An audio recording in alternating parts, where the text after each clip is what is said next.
আমি ফুলবাড়িতে যারা আইএসএফ করেন তাদের বলি,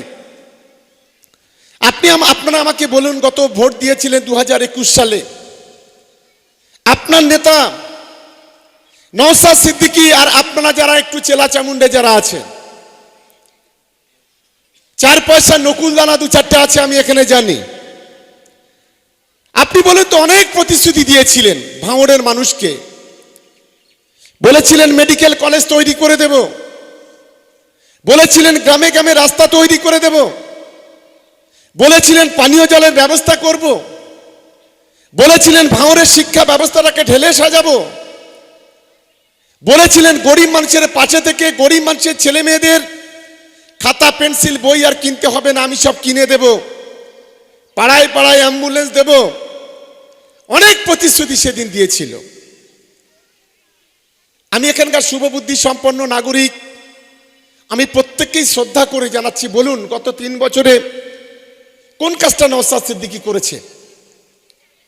আমার সমস্ত মা বোনেদের কাছে আমি অনুরোধ করব, বাস্তবের সঙ্গে বিবেচনা করুন। আপনার ঘরে ছেলে মেয়েরা আজ লেখাপড়া শিখছে, আপনার বাড়িতে অ্যান্ড্রয়েড ফোন আছে, মোবাইল ফোন আছে, সারা পৃথিবী এখন আপনার মুঠোয়, সারা বাংলার অন্যান্য বিধায়করা আছে, তারা কি কাজ করছে? আর নওশাদ সিদ্দিকী গত 3 বছরে কি কাজ করেছে, এই তথ্যটা একবার যারা আইএসএফ এর বাবুরা আছে তাদের বলবো, নওশাদ সিদ্দিকীকে বলুন একবার একটা তথ্য অন্তত ভাঙড়ের মানুষের সামনে তুলে ধরতে। আমি এই আবেদন, এই অনুরোধটুকু আমি করতে চাই। কিছুই করতে পারিনি গত 3 বছরে, গোটা ভাঙড়ের মানুষের ভাওতা দিয়েছে, ভাঙড়ের মানুষের সঙ্গে প্রতারণা করেছে, ভাঙড়ের মানুষের সঙ্গে গাদ্দারি করেছে, গোটা ভাঙড় জুড়ে রক্তের হোলি খেলা করেছে। তাই এখানে যারা সমাজ বিরোধী আছে, যারা আমিরুলের ঘরটা পুড়িয়ে দিয়েছেন, তারা জেনে রাখো, আগামী দিনে তোমাদের স্থান হবে এই ফুলবাড়িতে নয়, আগামী দিনে তোমাদের স্থান বারুইপুর জেলে তোমাদের থাকতে হবে, এটা তোমরা মাথায় রেখে দিও। কোনো বাপ তোমাকে বাঁচাতে পারবে না, এটা খুব পরিষ্কারভাবে আজকের ফুলবাড়ি দাঁড়িয়ে এখানে বলে যাচ্ছে। আমরা পুলিশ প্রশাসনকে অনুরোধ করব, আমাদের লোক যদি কোনো কাজ করে আপনি ভেতরে ঢোকান জেলে, কোনো আপত্তি নেই।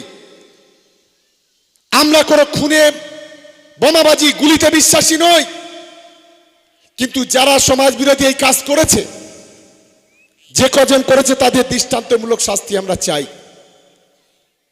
এটা খুবই পরিষ্কারভাবে আমরা প্রশাসনের কাছে অনুরোধ করছি। দ্বিতীয়ত, আপনারা জানেন, হ্যাঁ উন্নয়নের কথা বলছিলাম, নওশাদ কিছু করতে পারেনি, হ্যাঁ কিছু কাজ করেছে, যেটা 2023 সালের পঞ্চায়েতের নির্বাচন। আমাদের 3 জন নেতাকে খুন করেছে ওরা, আমাদের 21 জন তৃণমূল কংগ্রেসের কর্মীদের ওরা হাত পা ভেঙে দিয়েছে, মাজা ভেঙে দিয়েছিল, আমাদের তৃণমূল কংগ্রেসের কর্মীদের ঘর জ্বালিয়েছিল, লুট করেছিল, গোটা ভাঙড় জুড়ে অরাজকতা বিশৃঙ্খলা তৈরি করেছিল এই নওশাদ সিদ্দিকীর চামচাগুলো। আমরা ভুলে যাইনি। আমরা দেখেছি ভোট গণনার দিন ফুলবাড়ির মা বোনেরা, ফুলবাড়ির ভাই বোনেরা, যারা একটু শিক্ষিত মানুষ, ভদ্র মানুষ, নম্র মানুষ আছেন, তাদের বলি, গণনার দিনে আপনারা কখনো শুনেছেন যে ডিসিআরসি দখল করে নিতে হবে, গণনা কেন্দ্র দখল করে নিতে হবে? বাইরে থেকে চতুর্দিক থেকে বোমা গুলি বন্দুক দিয়ে সেদিন ডিসিআরসি দখল করা হয়েছিল। ভিতর থেকে আইএসএফ এর সমাজ বিরোধীরা অডিও রেকর্ডিং করে পাঠাচ্ছিল যে 1 মিনিটে 3টে করে বোম মারো, গুলি করো, তা না হলে ওদের কাছে জোর করে সার্টিফিকেট নেওয়া যাবে না।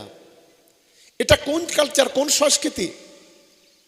সেদিন পুলিশের সঙ্গে গুলির লড়াইতে, সেন্ট্রাল ফোর্সের সঙ্গে গুলির লড়াইতে 3 জন বাচ্চা সন্তান ভাঙড়ের ছেলেরা মারা গিয়েছিল, কারোর বয়স 25 বছর, কারোর বছর 30 বছর। এর দায়ভার কে নেবে? সেদিন তখন তৃণমূল কংগ্রেস ছিল না। কোথায় কোথায় তৃণমূল কংগ্রেসের কথা বলেন?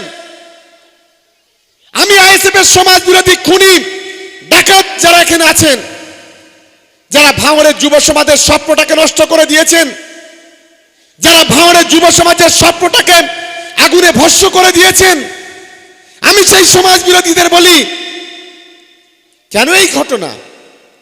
3টে পরিবার খুন হয়ে গেল, একজন পরিবার আমার কাছে এসেছিল, তার স্ত্রী তখন 3 মাসের গর্ভবতী মা, তার সন্তান হয়েছে, পরিবারের 2 জন বৃদ্ধ বাবা মা, ইনকাম করার লোক নেই, আয় করার লোক নেই। ওই পরিবারের একমাত্র রোজগারের ছেলে ছিল ওইটা। আজকের আপনারা তার হাতে গুলি তুলে দিয়ে, বোমা তুলে দিয়ে, বন্দুক তুলে দিয়ে, সেন্ট্রাল ফোর্স পুলিশের সামনে লাগিয়ে দিয়ে আজ তাকে খুন করিয়ে দিলেন। জবাব দেবেন না আগামী দিনে?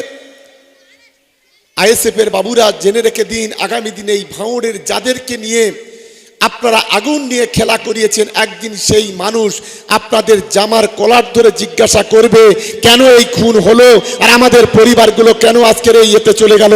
এর জবাব কিন্তু একদিন আপনাদেরকে দিতে হবে, রেহাই পাবেন না।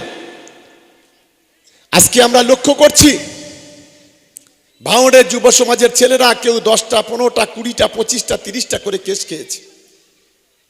আজকে যুব সমাজের স্বপ্নটাকে ধ্বংস করে দিয়েছে ওরা। নওশাদ বাবুকে বলি, আপনি তো 1 বছর পরে চলে যাবেন, আপনার তবলি তালপা গুড়োবার সময় হয়ে গেছে, আটকাবার ক্ষমতা নেই। কি ঠিক বলছি তো নাকি? গুটোবার সময় হয়ে গেছে। এই ভোটে আপনার প্রথম তলপি তালপা গুড়িয়ে নিয়ে এই ভোটেই আপনাকে হয়তো বিদায় হতে হবে। 1 বছর, সামনে 1.5 বছর টাইম থাকবে। কিন্তু আপনি যে এখানে আমার ভাঙড়ের যুব সমাজের ছেলেদের এই যে কেসের মধ্যে ঠেলে দিয়ে গেলেন, আগামী 20 বছর ধরে তাদের কেস টানতে হবে, জমি জায়গা গাড়ি বাড়ি বিক্রি করে, ছাগল বকরি বিক্রি করে, তাদের সন্তানের মুখে রুটি রুজি কেড়ে নিয়ে উকিলকে দিতে হবে পয়সা, মুহুরিকে দিতে হবে পয়সা, হোটেলে দিতে হবে পয়সা, গাড়ি ভাড়া দিতে হবে পয়সা। আপনি তো এদের দিকে তাকাবেন না কেন? এই সর্বনাশা আগুন, এই সর্বনাশা খেলা আপনি কেন খেলছেন? এই প্রশ্নটা আমি করতে চাই। আমি জানি ফুলবাড়িতে সংখ্যালঘু ভাই বোনেরা বসবাস করে। আমি ফুলবাড়ি আমার সংখ্যালঘু মুসলমান ভাইদের বলি, আপনার নেতাকে জিজ্ঞাসা করুন, যারা আইএসএফ করেন কেন পিছনে দরজা দিয়ে বিজেপিকে ঢোকাতে চাইছে? যে বিজেপির নেতৃত্বে গোটা দেশ জুড়ে অরাজকতা, বিশৃঙ্খলা, যে বিজেপির নেতৃত্বে গোটা দেশ জুড়ে মসজিদ, মন্দির, গির্জা ভাঙছে, যে বিজেপি গোটা দেশ জুড়ে অরাজকতা, বিশৃঙ্খলা তৈরি করছে, যে বিজেপি গোটা দেশ জুড়ে ধ্বংস করে দিচ্ছে যুব সমাজের স্বপ্ন, আজকে আপনি সেই বিজেপির নেতা শুভেন্দু অধিকারীর সঙ্গে কোলাকুলি করেন কেন? একবার আইএসএফ এর চামচা বাবুদের আমি জিজ্ঞাসা করতে বলবো, আমি আইএসএফ এর চামচা বাবুদের জিজ্ঞাসা করতে বলি, বিধানসভায় গিয়ে আপনার নেতা, আপনার হুজুর বিজেপির সঙ্গে জাপটা জাপটি করে, কোলাকুলি করে, আর তৃণমূল কংগ্রেসের পাশে যায় না। আর বিধানসভা থেকে বেরিয়ে যখন ভাঙড়ে আছে তখন মুখটার মুখোশটা আলাদা হয়ে যায়। ভাঙড়ে এসে সংখ্যালঘুদের জন্য মায়া কান্না কাঁদে। এটাই হলো আপনাদের নেতা নওশাদ সিদ্দিকীর কাজ।